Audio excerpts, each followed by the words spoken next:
So you're so sore. We're 8 weeks out from a world and you're not going to go and find somewhere else. Temperament is very different from an 11-year-old versus 15, 16-year-old. So there's a lot of emotional maturity that comes into it too. Yeah, you need to get that sorted ASAP. In the beginning, she hated coming in. And then at the end, when it was about, okay, now we're getting you back to dancing, I was our best friend. Hey everyone, welcome back to my YouTube. So today I have Lee on. He is from Dublin too. He's going to introduce himself. We're going to be covering something a little bit different today on my channel. I wanted to bring something to dancers, anyone with injuries, just a whole different perspective of, say, what I have been doing on my channel. So really excited for everyone to see what we're going to be doing today, and we're going to split it into two parts, so part 1 and part 2. But Lee, do you want to introduce yourself of who you are? Yeah, well, indeed. That was a great intro, by the way. Wow. We switched from trying to find a good angle, and Kira goes into business mode straight away. Very impressive. But yeah, first of all, thanks for having me on. I was excited about today. I think hopefully we were able to have a really good conversation that can give a lot of value to your kind of demographic and the dancers, etc. Myself, yeah, I'm from Dublin like you. We know each other from home. I'm a physiotherapist by trade, a strength and conditioning coach.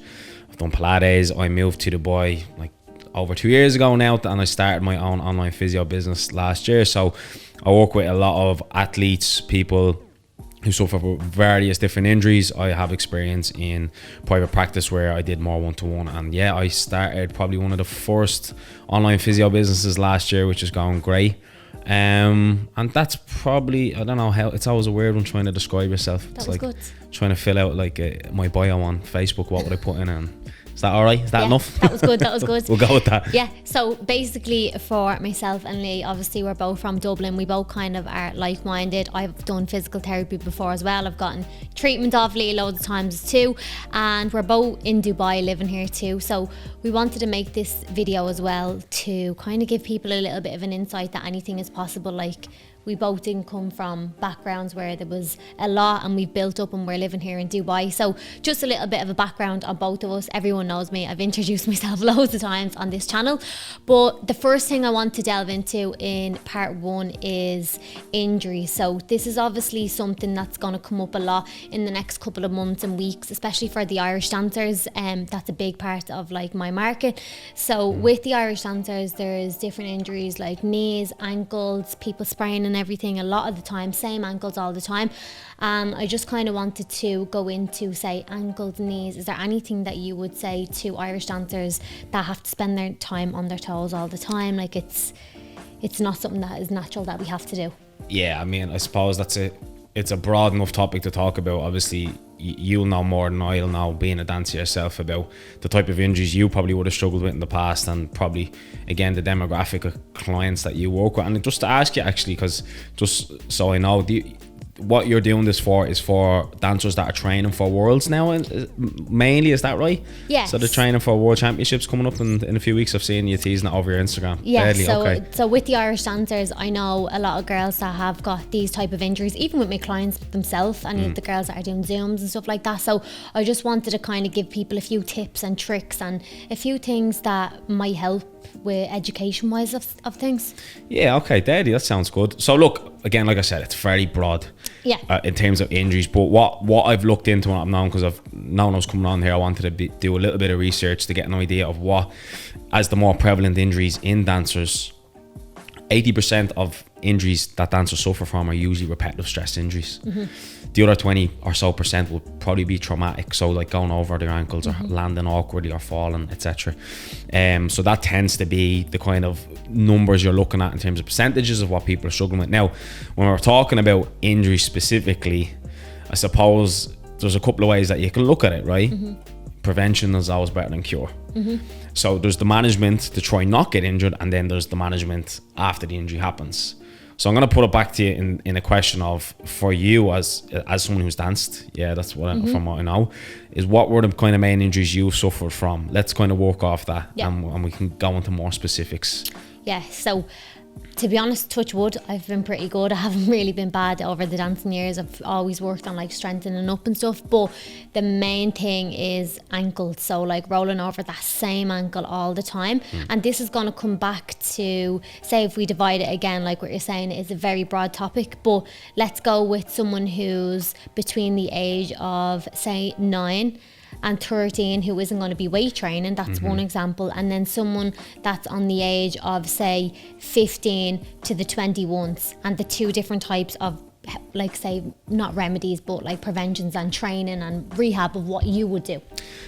Funny enough, I worked in private practice in Dublin for years, and on a good few occasions I had adolescents dancers specifically, and I remember one patient of mine, she was quite young, I can't remember specifically the age, but I'm going to say around 11 or 12, and she had a really bad ankle injury, and she was a kind of for her age group, whatever the categories, the way they work, she was like a high level dancer, Irish dancer. So again, I know it's quite common in that age group. And in terms of like management, if we're to talk about an ankle injury, which typically for most would probably be a ligament sprain,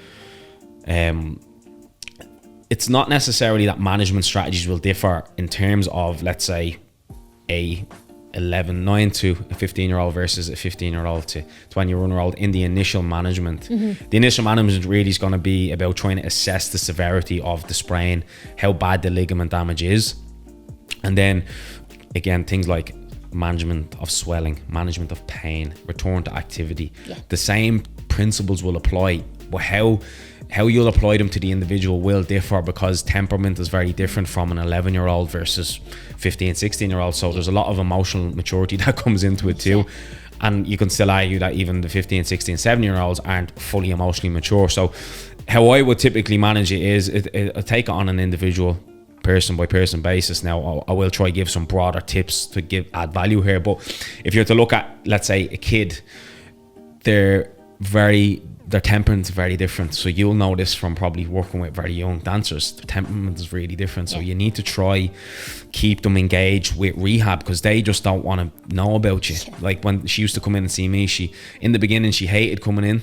And then at the end, when it was about, okay, now we're getting you back to dancing, I was her best friend. So it was always about trying to keep them on side. So I suppose, like, if you're giving kind of general advice to like parents and stuff, well, what are the initial things you're looking for after someone's gone over the ankle? I would say, from looking at it swelling wise, if there is a lot of swelling, if there's a lot of pain and discomfort, yes, bring them to see a qualified physiotherapist so they can do a proper assessment. But you're probably going to get a lot of innocuous, very minor sprains that probably don't need that level of attention.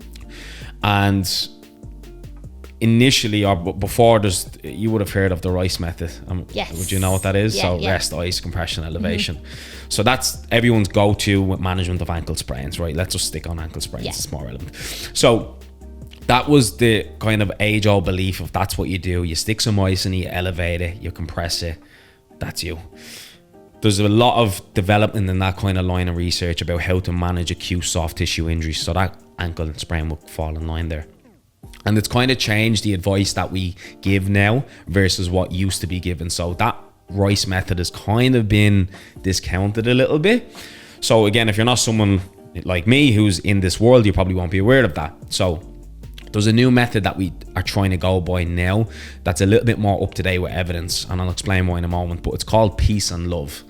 So what it stands for, it's an acronym again. What it stands for is protection, elevation, avoid anti-inflammatories, which is important, compression, elevation, love, load, optimism, V, vascularization, and E is, God, I always forget it. I only done a post on it a while ago. E, exercise. So that's our new way, and the reason why it's changed is because the role that ice has to play in management of soft tissue issues has kind of been discounted a little bit. So a lot of people used to think, any swelling, any pain, ice it. Now that can be at the detriment of the inflammatory process that is necessary to happen in order for the healing to happen. So for example, when should you use ice? Is when pain is really bad and let's say they need a little bit of relief. So ice can have a very good analgesic effect on pain. But when we're looking at its effect on inflammation, if it's going to hinder the inflammatory process, it's not something we really want, because you need to look at it when you injure anything. The inflammatory process is the necessary thing that happens in order for the healing to happen. Does that make sense? Yeah. So again, sticking on ankle specifically, if you're going to roll your ankle, well, the first thing you should do is probably protect it, maybe elevate it, because yes, if there's swelling there, you want to try control the swelling, but you don't necessarily want to reduce inflammation too much. So that comes into your A, which is avoid anti-inflammatories. If you're looking for some pain relief, using ice is okay. If you need it for pain relief, my advice would be maybe 20 minutes at a time, 2 or 3 times a day, if pain is really bad. But for the most part, and again, the older kids will probably deal better with pain, is if you can avoid it, you don't probably need it. Yeah. Elevation, compression, those are 2 other things. Again, that will help dissipate some of the swelling. And then load is important. So you want to try get the ankle moving as soon as possible. Really just encouraging, again, in the very acute stages, I would just encourage just simple up and down, pull the toes up, push them down, try move it as much as you feel comfortable to do so. A lot of people, most of the time with any injury, it's the apprehension, it's the fear, and that's purely, and we'll talk about mindset around injuries as well, because that's very important, specifically in dancers. So having a bit of optimism around the injury and knowing, okay, well, it's nothing sinister, it's not broken, we'll say, but thinking positively towards it and thinking, okay, well, I'm just going to get it moving, I'm going to get back. That's a real good way. So optimism, again, in terms of management, that peace and love acronym, optimism is really important.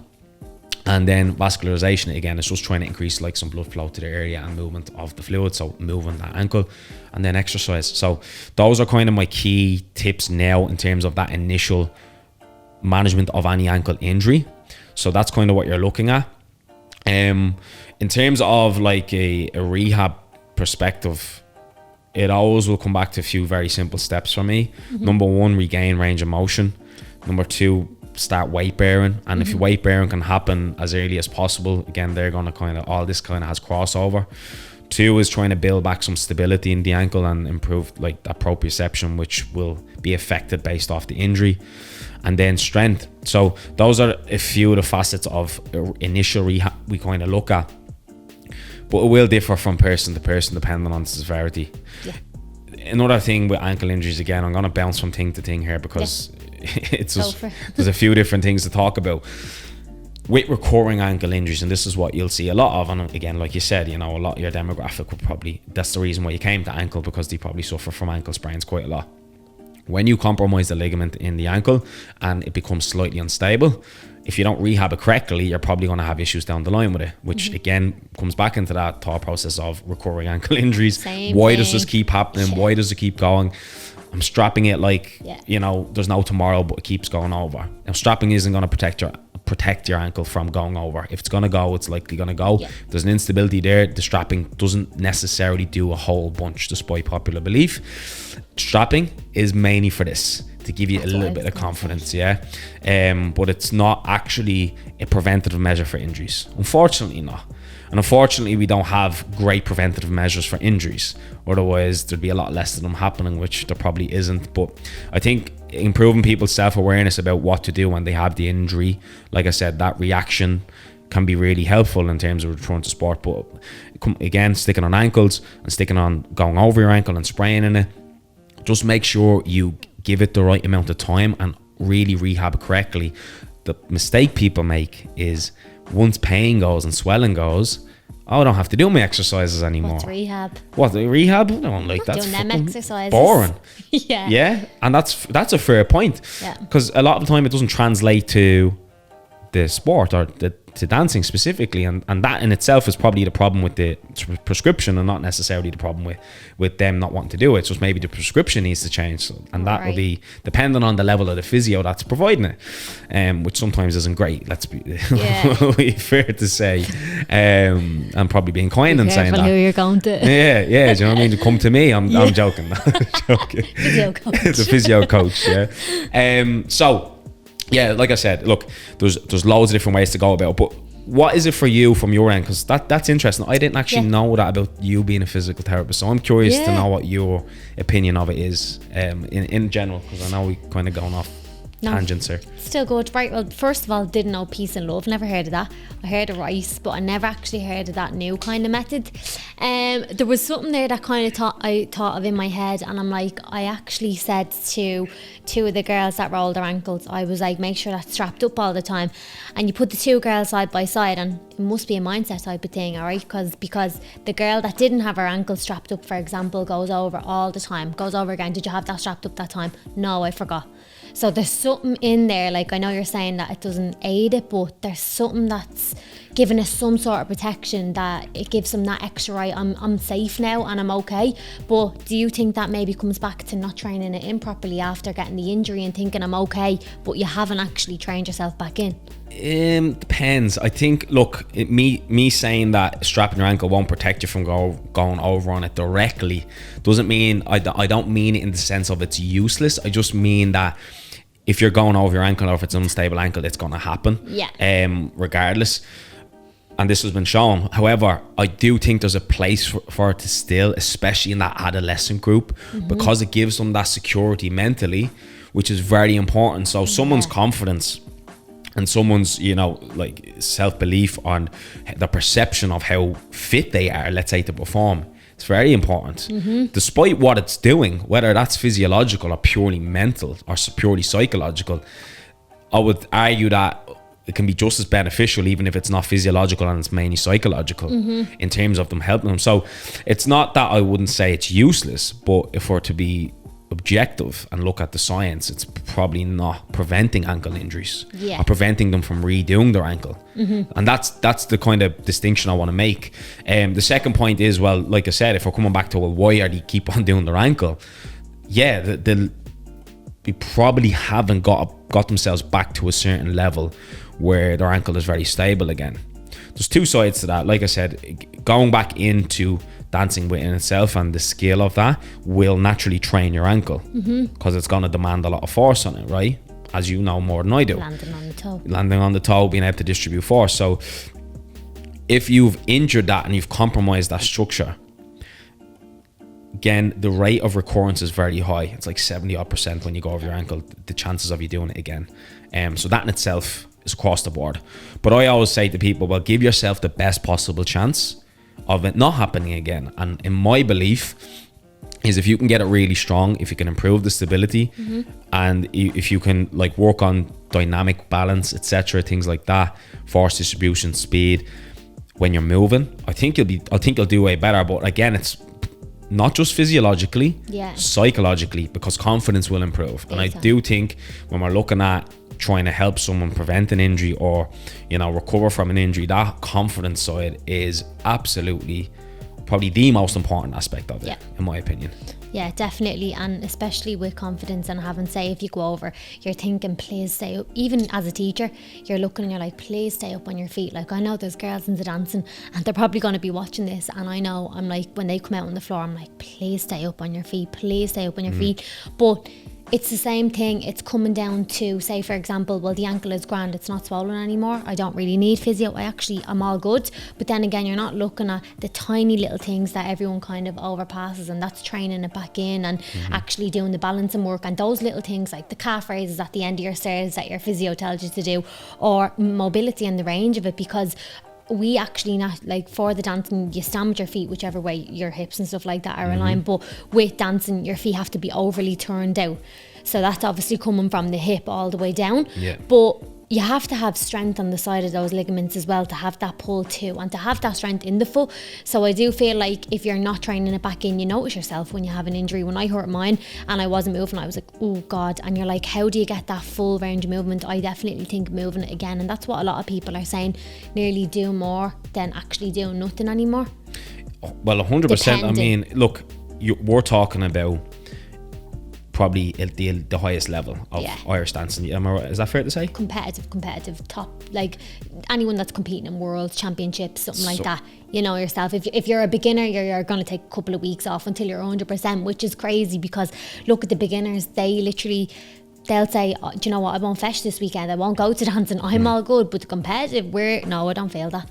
I'm grand, no way. Oh yeah, it's coming back. And then next of all, boom, it's gone again. And now the Achilles is gone, now something else is gone. But it does all come around the same injury occurring all the time. If you're not treating it, you just have to treat your injuries, don't you? Well, if you want longevity in anything, you need to manage your injuries. That's first and foremost. And like we said, right, it's the elite and the highest level. And why does someone stay at the highest level for a long period of time? Because they manage themselves better than anyone else. 100%. Not just about their skill level, not just about how good they are, how fit they are, but just that they know how to manage their body and they know how to manage their injuries. So to come back to your point, if they're not willing to put in that extra work and they're not willing to go the extra yards to get the marginal gains, they probably won't stay at that elite level. No. So if you're looking at, if your community, again, which you'll obviously be watching this, that are a big demographic of dancers, and they're sitting there thinking, well, I want to be at the top level. Just going and being good at dancing isn't good enough. No.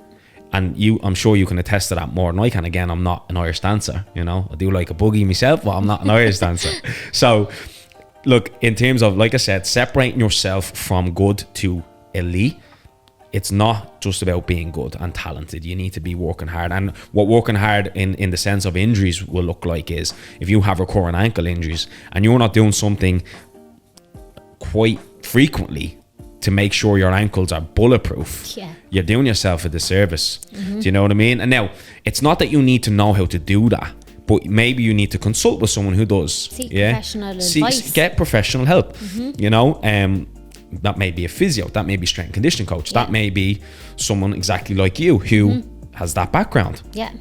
Someone like me who has that background. We're just plugging ourselves here. No, I'm joking. So, no, but being serious, so that is what you need to do. So if you're someone who's watching this, you've had a recurrent injury, doesn't matter if it's ankle, doesn't matter what it is. If you've been having a recurrent injury that's affecting your ability to dance and affecting maybe the level you're going to go to, and you're not doing anything about it, you don't deserve to go to a higher level. No. You need to seek help. And help is there. This is the good thing. So help is there. And I know you're providing so much value on your socials about this. So go ask for help and get it, because that can ultimately be the difference of how far you'll go on it.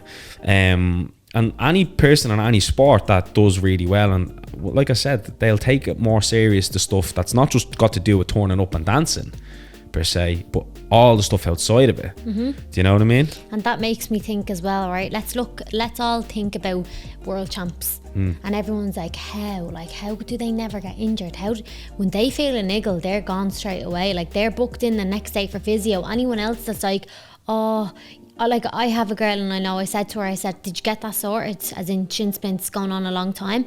She was like, no. She said she hasn't got anything for 3 weeks. And I'm like, so you're so sore, we're 8 weeks out from a world, and you're not going to go and find somewhere else, regardless of whether it's your physio or not. You need to get that sorted ASAP. And then it's all the rush and the panic of, oh my God, it's 3 weeks out from the world. And these people look after themselves all year round, and that's just like, that's it. Mental, physically, looking after their strength, looking after, like, they look after themselves all around. That's why they're champions. And as you said, it comes to standard as well. You're setting standards for yourself. Now I can sympathize with a lot of people, because look, I think it's fair to say that in some circumstances it might be a financial issue. That's what I was gonna say. It's expensive, but like, look at all the advice and stuff that you're getting online, and if you're on pain, and I think as well though, even if, like, say, if you are in a financial position, we're not saying go every single week. I know it's 50 to 100 euro a go. That's unrealistic for someone that's in a family of 5 people. Like, we both know, coming from backgrounds where, like, there isn't a lot, like, that's understandable. But if you're in pain and if you want it badly, you need to get yourself sorted. I think no matter what, it just depends on, like, obviously circumstances will come into play, but then again, what do you want to do? Can you prioritize other things to maybe give yourself the right treatment and care that you will potentially need? But I do understand, because like I said, the standard of care for a lot of people is very poor, and they're not probably getting good advice, and hopefully people will take a lot of good advice from this this podcast today, and they can kind of use it and take it on board. And I think we should come back to this as well, like, so, because I want to add some value here for people that are listening. Like I said earlier, to look at the injury prevalence in dancers, if 80%, and let's talk about prevention now, so if 80% of injuries are from repetitive stress-based injuries, if we're talking about trying to reduce that risk, well, the answer is there. If an injury is based off repetitive stress, how do we reduce or mitigate that, right, is there you go, there's too much stress happening repetitively. So you'll often see an increase in injuries when there's a spike in workload in a short space of time. Yeah. And this is something I tell a lot of my patients, that often the case, and for most injuries that happen in that way that are non-traumatic, too much too soon, after too little for too long. And that's normally a recipe for an injury.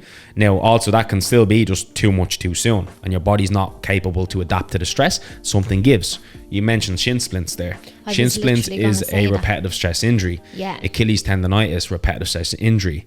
Yeah. Like even, like, you can't say specifically ligamentous issues like we talked about, like usually are more traumatic, but like those peroneal tendinopathy, so pain on the outside of the calf in behind the shin, same thing, repetitive stress.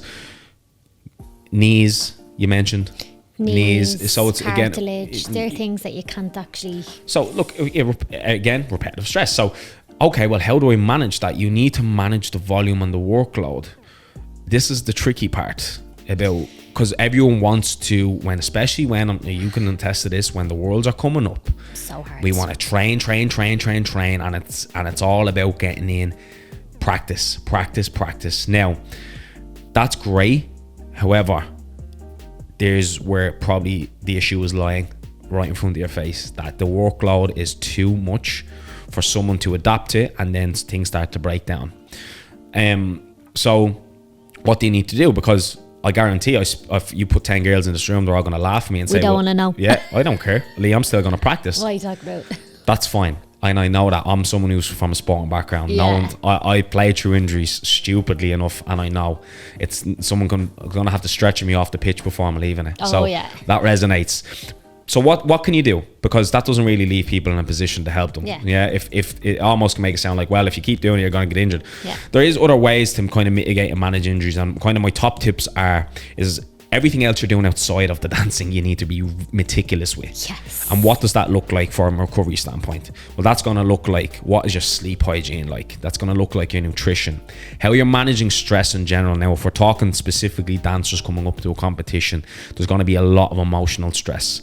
What can you do to try help improve your emotional stress? It might be anything. It might be going out on a walk. It might be meditation. It might be some mindfulness exercises, yoga, anything that benefits you, because there's no specific, but something that you feel like benefits your mental health, that you can switch off and take your mind off things. It will be important, and I will really push that to people.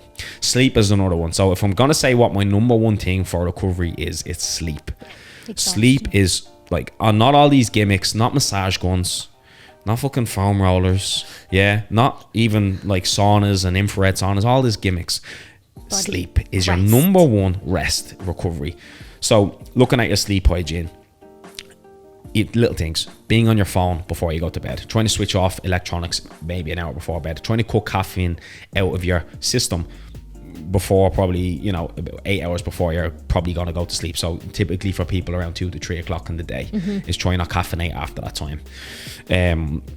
Maybe read before bed, maybe listen to some meditation, things like this. And even though it sounds tedious, they're your marginal gains to improve your energy, to improve your mood, and again to reduce your risk of injury. Because if we're not going to stop training, and we know repetitive stress is probably our number one driver for injuries, well, like I said, be meticulous with everything outside of that and give yourself a better chance. That's probably where I would go with it. Again, nutrition falls in line with that too. What are you putting into your body? If you're training so hard, so frequently, your body's under severe amounts of stress, does your nutrition match that? And if it doesn't, again, you're doing yourself a disservice. So there's no point in, like I said, there's a lot of things in your control. There's no point in trying to tell people not to do less when they're going to come up to world championships, because they aren't.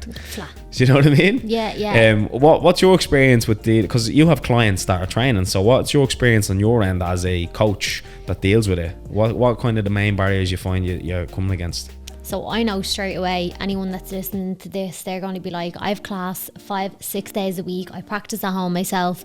There's no really rest days when you're coming up to Worlds. But in saying that, as you said, sleep, all of that type of stuff, like scrolling on TikTok until 3 o'clock in the morning, waking up and having to go to a dance class on a Saturday morning, exhausted. And sometimes as well, injuries can happen when you're so tired and your body is done.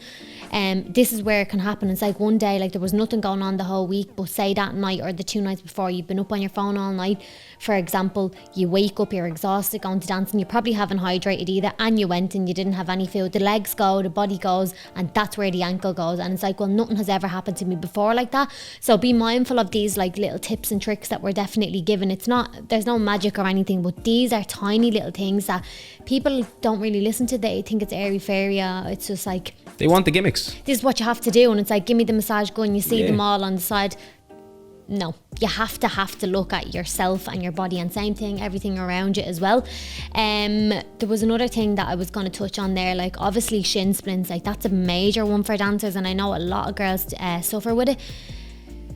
Like if you're in a dancing hall and you're going to be slamming your foot down onto concrete all the time on those floors, and that's where the injury is coming from, like the shin splint doesn't go away over time, you're probably just, as harsh as it sounds, deep tissue, hands-on, yes, but to be honest, like, is that going to go away in 6 weeks? I don't think so. Well, typically, no. Shin splints is it's rest. It's a very stubborn injury, and it's almost once it's like, again. So this is the thing with any of these repetitive stress injuries that happen.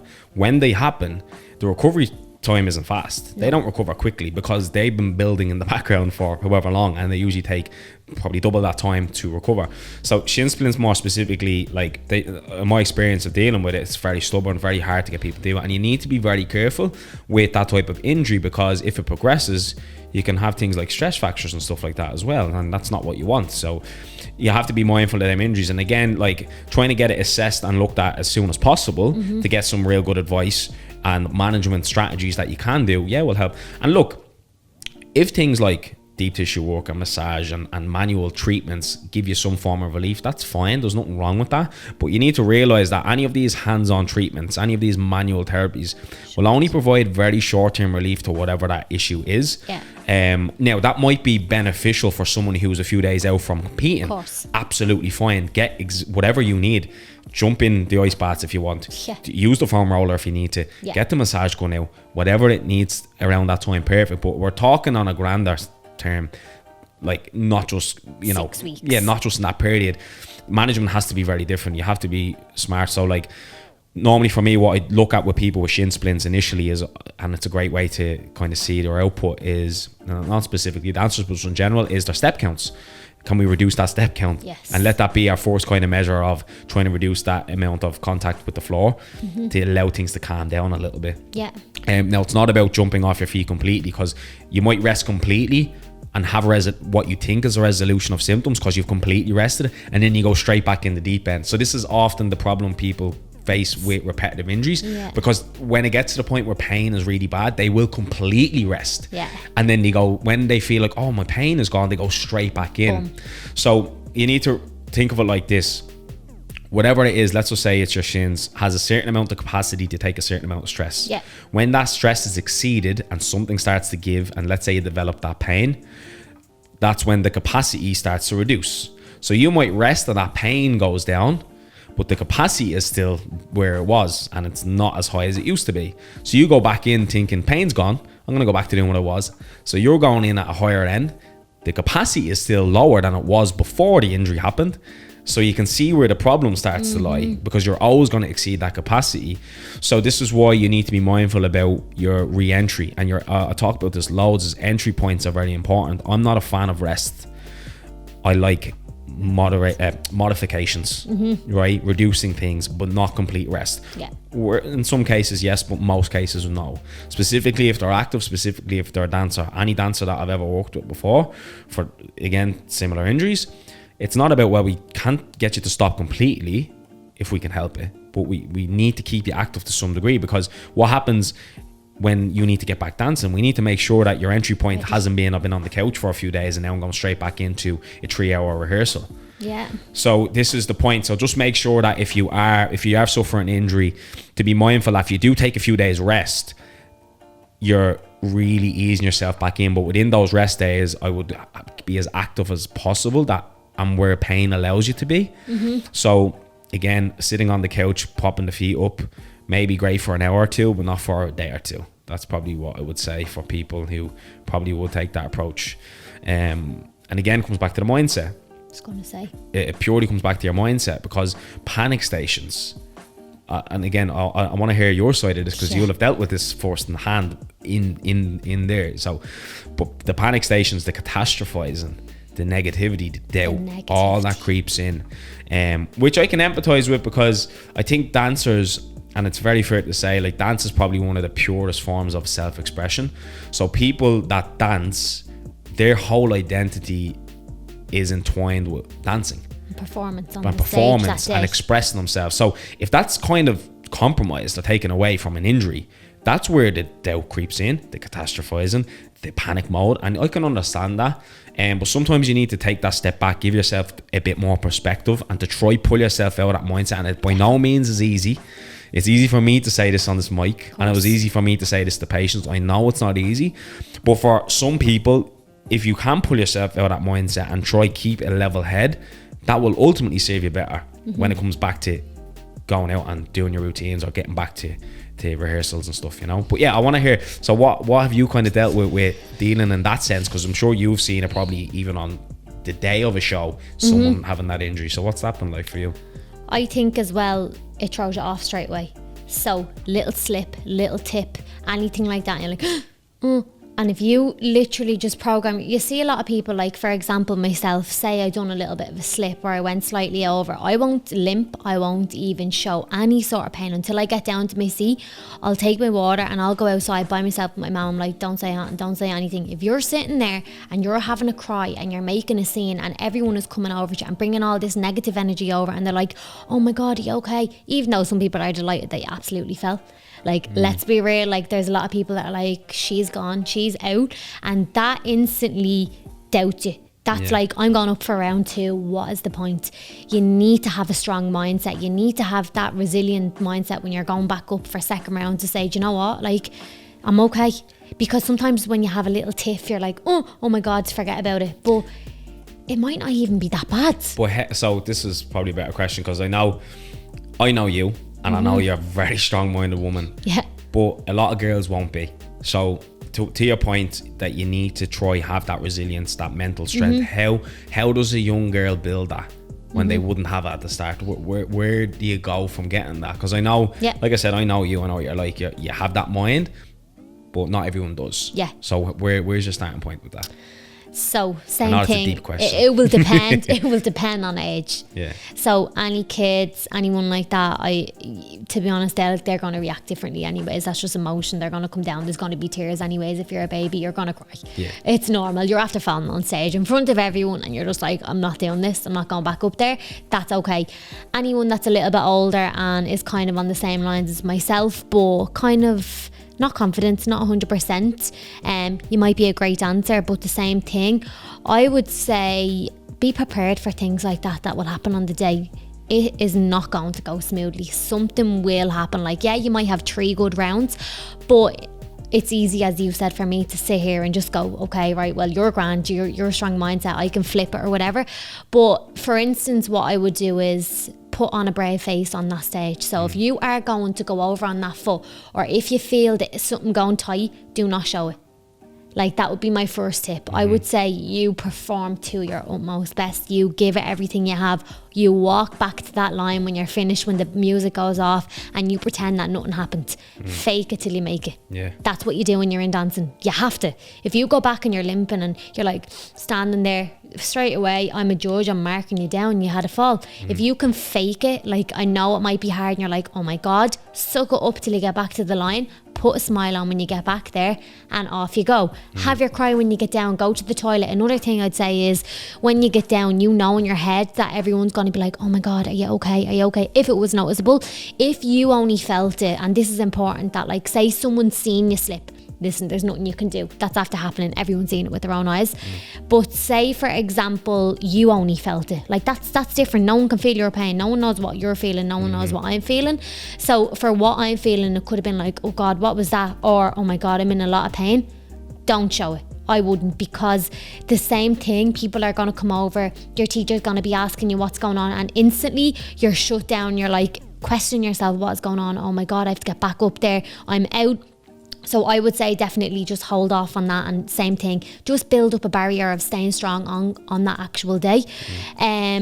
But like, I do think though that comes from practice, and that comes from competition as well. So like experience. Exactly. Like you're gonna have these type of things when you compete week in, week out at Physio, so you're nearly ready for them. But what I would say is, don't show other people how you're feeling or what has affected you, because instantly people like to grab onto a little bit of negativity. They like to grab onto that injury, and they're like, oh, are you okay? Even though they probably don't care. And when someone starts that, your emotion and everything heightens, and you're like, oh my God. I'd imagine it's a very competitive environment, yeah? Yeah, like you said, so competitive. You're going for a title. Everyone's out to get it. I want to win. No one's getting up there together on a box. Yeah. There's 1 to 5, and there's a top 10 for sash, and we're all fighting for our own place up on that stage.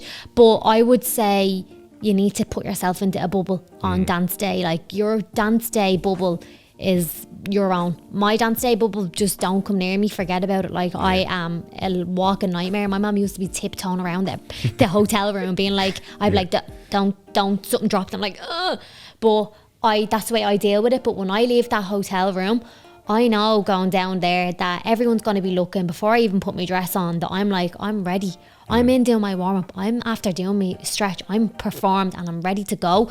That no one around me can intimidate me, because I know I'm ready. Yeah. You know, and I think it comes down to preparation as well for yourself. But anyone that has a little slip or a tiff or anything like that, if you have like your body, what's the word that I'm trying to look for? When something happens to you on, like, you're pushing through adrenaline. Okay, yeah. You know what I mean? Like, when something happens to you on dance day, to be honest, like, the adrenaline just keeps going. Like, you don't really feel that pain in your foot. You're just getting back up, and you'll just feel it later. You'll deal with the consequences after. Yeah. But does that kind of answer? Yeah, no, that makes sense. I was just curious to see, because again, you've been there. Yeah. I've never went to an Irish dance show, I'll hold my hands up and say. Yeah. So I was just curious to see what people kind of deal with on the days and stuff. But yeah, it comes back to what we touched on a couple of times, is mindset. And again, like I said, it's always very easy for me and you to sit here and talk about mindset. And we've done a lot of like introspective work on ourselves and our own mindset over the years. I know we're going to touch on that later, but for someone who's up and coming and maybe in the sport, it's not just as easy for it's like them to switch that off, and it does take time. It takes repetition, it takes practice, and like you said, preparation is key. So be prepared for things to go wrong as well. Yeah, like, you know, and it's not to be pessimistic, but it's just be realistic that it's probably not going to just be smooth sailing, and that's fine. That's part of it. That's what it takes to be a champion. Yeah, to go through some a little bit of hardship along the way, you know what I mean? Otherwise, being champion, everyone would be a champion, and then no one would be, essentially, you know what I mean? Exactly, definitely. I think though as well, like, obviously specifically for Irish dancers, just remember as well, your first round, if something does even go wrong, you've still got your second round with a whole new panel of judges, and your third round with a whole new panel of judges. That you need to build up that kind of thought process in your head that, like, it's okay, right? I'm not going to psych myself out, because it comes down to psyching yourself out, and everyone else psychs each other out. If you went to the dance and you'd be like, what is going on right now? These are all nutters, like mad. But when I'm older and when I'm out of the dancing world a little bit more, and I'm taking a more perspective look on being a teacher and understanding the clients, I know what it's like. I know what it's like when you have a little bit of a slip and everyone's like, huh? And you're just like, I just want to curl up into a ball and die. Yeah. But that's weak. And I know that's like, oh my God, it's hard on the day. But what I would say is, when something like that happens to you, you put that bubble up around you. That's my thing, is a bubble. Yeah. I learned that in therapy as well. She's like, put the bubble up around you. When something bounces in off you, bounce it back out. And that, as cliche or stupid as it sounds, like, that works, because like, when that energy comes over, you're like, I'm fine. And they're like, oh, I thought, like, no, I'm good. Like, I'm good. You might not be good, but like, have your cry later. Yeah. But you pick yourself back up. And if you don't pick yourself back up, nothing your teacher can say, nothing your mom can say, no one can help you. You have to have that kind of in you to go, it's all right. Like, let's just get myself together here. Before someone goes out to actually dance, and you're in like the background, up the rooms in the back, Stage. Whatever it is, what what advice do you give people? Like, what do you think is a good, do you have any like pre-routine kind of things that you do? Like any like tips or tricks? Because I'm sure this will probably be good for your audience. Like, what are your kind of key things that you say you can do before you're going out to perform? Like maybe like this meditation. I don't know. What is it that you would say is good? So there's a lot of people that will deal with things differently and have different ways. Some people will listen to music, some people will have to have nothing around them, complete silence, and some people will go up last minute, so they're not standing around with people. So let's look at it in both ways, right? Let's look at someone that's slightly injured, not 100% getting up, and that confidence thing. What did fit coach Rossi do? That's what I want to know. What did you do before you went out? So I went into the catalogue for Worlds. And I would see who I'm dancing with. Yeah. And if they were starting on say 50 and I was like 100, I would count down who I'm going to be dancing with, and I would know what side of the stage I'm going to be on. So say for example, up on stage, you don't know from the dancing, but you've got a place here, you've got a place here and here. So you're either right, left, or over on this side, like middle. So I like to be in the middle, wouldn't like to be over one side if I can't get over this way. So I plan out before I even know. When I get down to the Worlds on that day, I'll look at the stage and I'll go, right, say for example my hornpipe, right, well if I'm starting on this side, what way would I actually go? Well, my step is forward, but that's not going to get me over to the judge number 5 over there. So do you know what, instead of going forward, I'm going to go this way. Use your initiative. You'll all know this from practice and with your teachers, but if you don't, definitely map out your stage, know what you're going to do.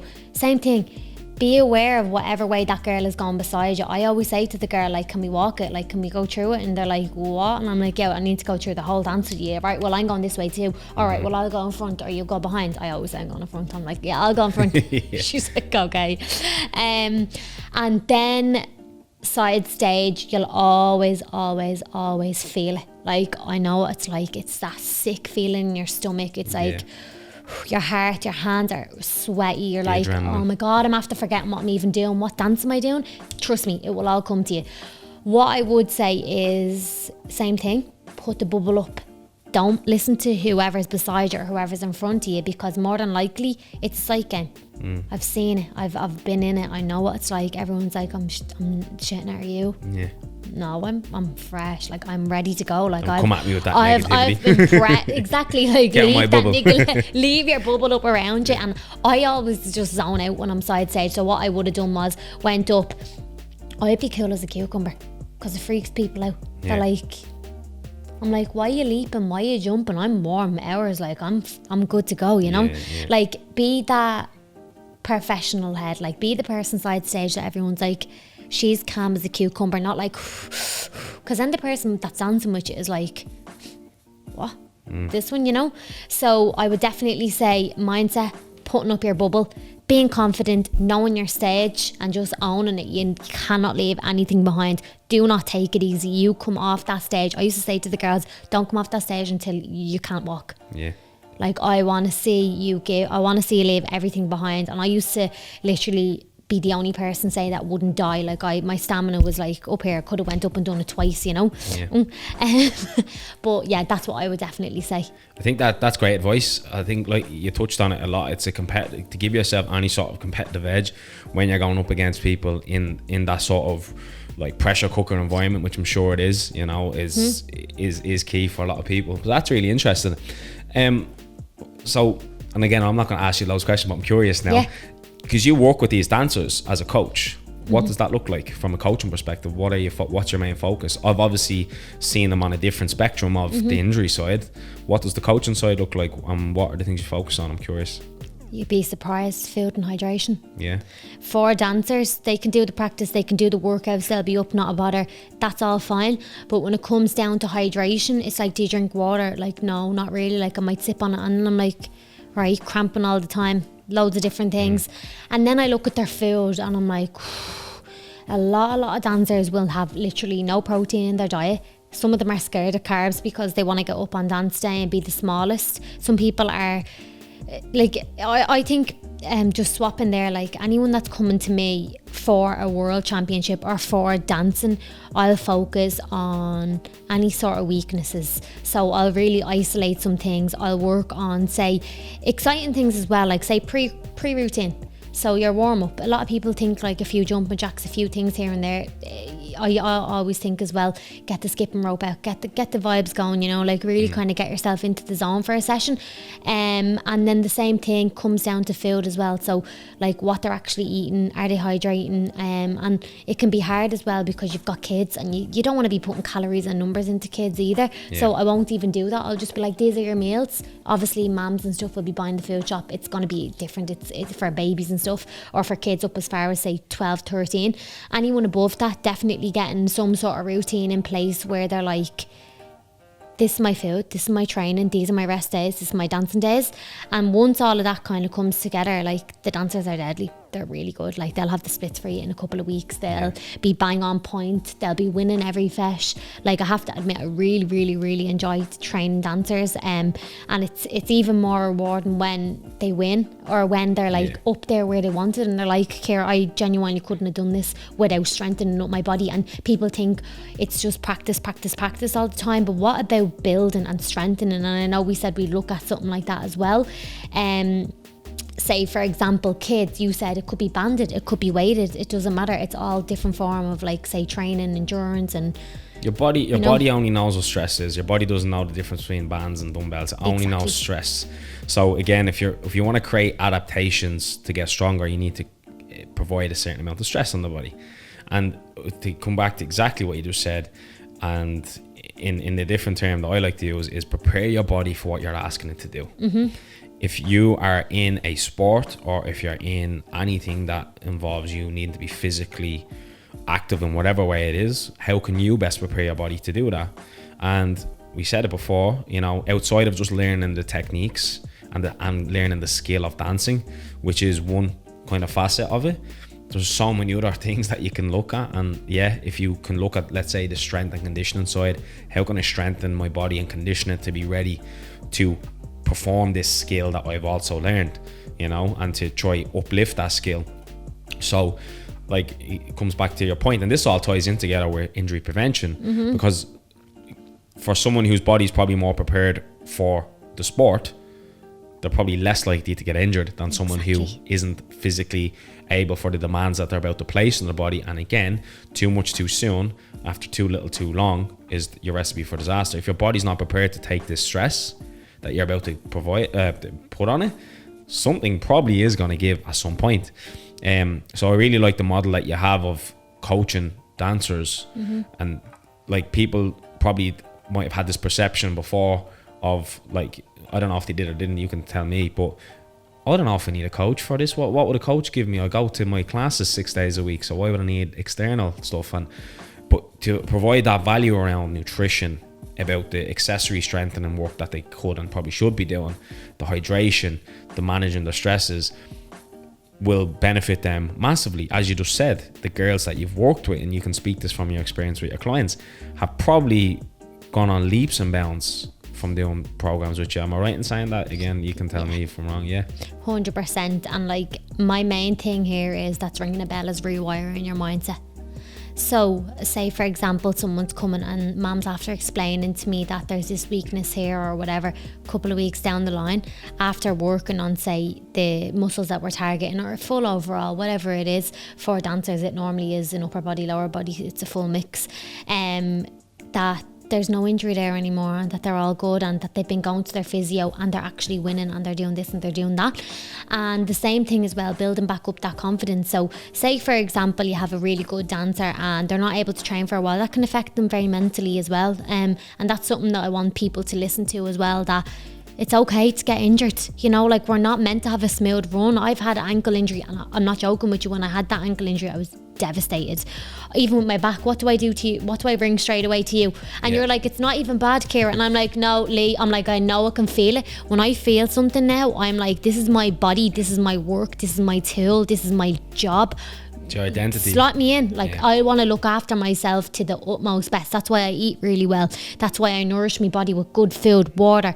That's why I look after myself with treatment. That's why if I feel a tingle here or there or whatever, I'm like, what's that? Do you think I could do this? Do you think I could do that? Right, what exercises could I do to strengthen it? I'm looking at ways to be bulletproof, basically. That's a great way to put it, and I like that term. How can you bulletproof your body? And it doesn't have to be anything fancy. Nope. I think do you know what it is with a lot of people? They are lazy in ways that they don't want to do the harder yards and the extra yards to get themselves that further bit ahead. And you'll notice from coaching clients, and I notice from coaching my own clients, that often people have all the power within themselves to do what they need to do, and they just don't do it. And I think this is where being coach can really help, because what we're providing amongst a lot of stuff is that accountability to bring someone back down and say, no, this is what you need to do to get where you told me you want to go. If you're saying this is your goal in life and this is where you want to be, well, this is what we need to do, and nothing short of that's going to cut it. So let's stop being lazy. Let's take responsibility for ourselves for a minute, and let's start doing ourselves a bit of justice here.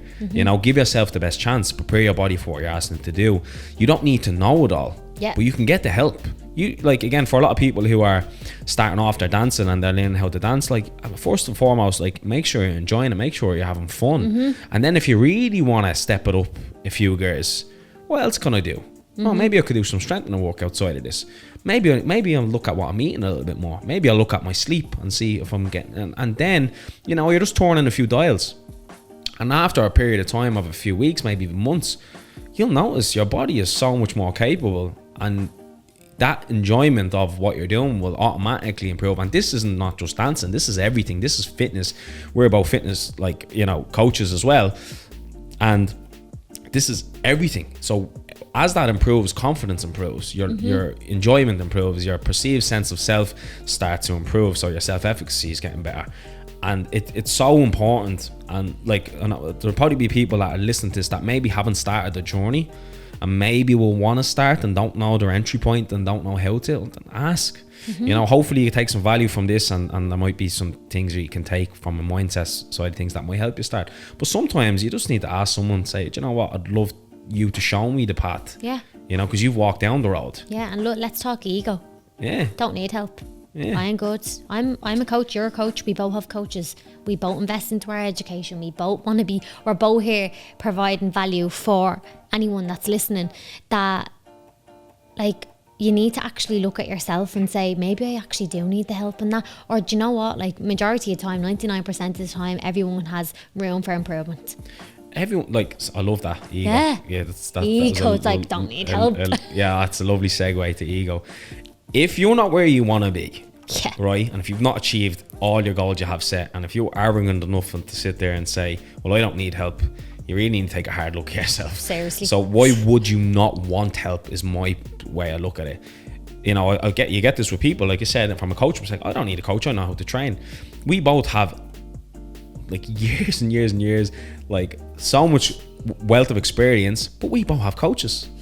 And what does that tell you? That it's not about what you think you know, it's about sometimes someone else can actually block out a lot of noise, give you a different perspective, and maybe get you closer to where you want to be, that you're not there yet. So don't be so arrogant to think that you don't need help. Be accepting of it and welcome it, because honestly, when I first got my coach, and again, I have over 10 years experience in the gym, qualified physio, qualified strength and conditioning coach. When I first got my own coach, it was the best shape I've ever got in. And I put it down to not just trying a different method, but someone to keep me accountable, someone to always bring me back to, this is what you said you wanted to do, so why are we dropping off here? Exactly. You know, why are you slowing down there? Why aren't you sticking to plan? Because often people go through life with all these grand ideas and great plans, and they never stick to what they need to do to get there. And then they'll blame other things, they'll make excuses, and all these excuses they'll use for their shortcomings won't really fulfill them, and they'll be left with that sense of, you know, so, and a lot of people, they express this in bitterness and, you know, jealousy towards other people in their own relationships. And it's not just about not having a coach why people get like that, but to the point of, you know, if you're not really pursuing what you feel like you want in life, you are going to come up short and have that feeling. And we even still get it ourselves, you know, we still have that, and that's what probably keeps on pushing us on. We want to do more. And I know you and us, we spoke about this from a business perspective and lifestyle, you're always wanting to do more, and I'm like, Jesus, fair play, Kerry, you're doing amazing, but it's not good enough for you now, you know. I'm like, I'll always keep going. There's always that 1%, as I said, and I never want to have a regret. I had a regret. I only put a post up yesterday about it, about having regret about not giving my dancing career 100%. And I'm like, I just don't want anyone to have to do that. I want everyone that's listening to be like, I'm never going to do that. Could be the same with you with football. You want, say if you were to pursue football and you wanted to do that years ago, it's like, why did I give up? Like, look at the people that make it, okay? Let's look at the 1% of the world. As mad as that might sound, it's like, who even cares? Like, look at how good the 1% and those champions and athletic people are. They are not there for no reason. And I think as well, it comes down to sacrifice. Anyone in the next couple of weeks or months or this year that is working towards that title and working on getting top 10 or whatever you want to get, maybe 5 places up, 10 places up from last year, you need to make some sacrifice, and you need to really look at what you're spending your time on outside. And listen, when you don't get the place that you want, really look at yourself. It could have been a slight mistake or a slip or a fall. Totally understandable, that's fine. But look at yourself and say, did I actually do everything that I was meant to do? Yeah. And I looked at myself deeply after coming back. I was on tour, came back, and I was practicing here and there on tour. Wasn't really doing that much, but I thought I was dancing. Same with people. I go to dancing, I actually don't need anything outside it, but you get up onto stage and you absolutely die and your stamina's brutal. So I thought I was away on dancing tour, and I'm like, I'm dancing. It's a completely different style of dancing. It's relaxed. It's not really crossing as much. It's not like, say, your posture. It's loads of different things. So when I came back, I was like, I'm waltzing up there. I'm top 5 fact. Got 11th. And I stood on the stage under fucking 21 like a spoiled brat, crying. Bruised ego. Like, embarrassed. I'm so embarrassed over that. I was fuming. But I remember my mum always says it, like, she just doesn't let it down. She's like, remember you cried for like 6 months after that? Every single time someone mentioned it, I was like absolutely devastated. Yeah. I got 11th because I got 3rd the year before. And I had this thing in my head. I was like, I'll get that. Like, I'm dancing all the time anyways. It's not the same. If you are not putting in the work, if you're not showing up to class, if you're not showing up to the gym for your sessions, if you're not on track with your food, do not expect the physique that you think you're meant to get to, because it doesn't happen. 100%. You need to be to a degree relentless in your pursuit, and not everyone needs to be like that extreme about it. I know we're saying, like, we're talking in superlatives and extremes, but if you dilute that and you even take some of that initiative, some of that mindset and some of that kind of initiative, you'll be much more happier with where you're at in terms of your goals. So you don't necessarily need to sacrifice it all, quit your job, move away. Like, you know, like I said, we've obviously done to certain extremes bits of that, like moving away and whatever, and you sacrificed a lot in terms of your time to do what you've done. But even if you just start doing a little bit more and pushing yourself a little bit harder, and, you know, demanding more of yourself, the fulfillment you'll gain from that is second to none. And that's infectious then, because that will accumulate over time. I love the term the snowball effect, because it's never going to start off how you think it will in whatever your pursuit is, and next thing you know, you build momentum. Like I said, you start to feel good about it, you enjoy it more, you're getting fitter, you're getting better at it, the skills improving, and all of a sudden you're that snowball rolling down the hill, just building size. And it takes time. People always look at the end result and think that's so far away, I'll need to do so much to get there, that they never take those little small steps that over years, maybe months or whatever, how long it is, will accumulate to getting them there. Because they're put off by the process. And so, yeah, like, you need to, like, start off with something simple. It might be very simple. It doesn't have to be extreme. It could be just, I'm going to start drinking more water. Gonna get up early. Yeah, you know, we'll keep with the dancers. I'm just going to start drinking more water. I'm going to make sure I get 3 or 4 litres in a day. There's my starting point.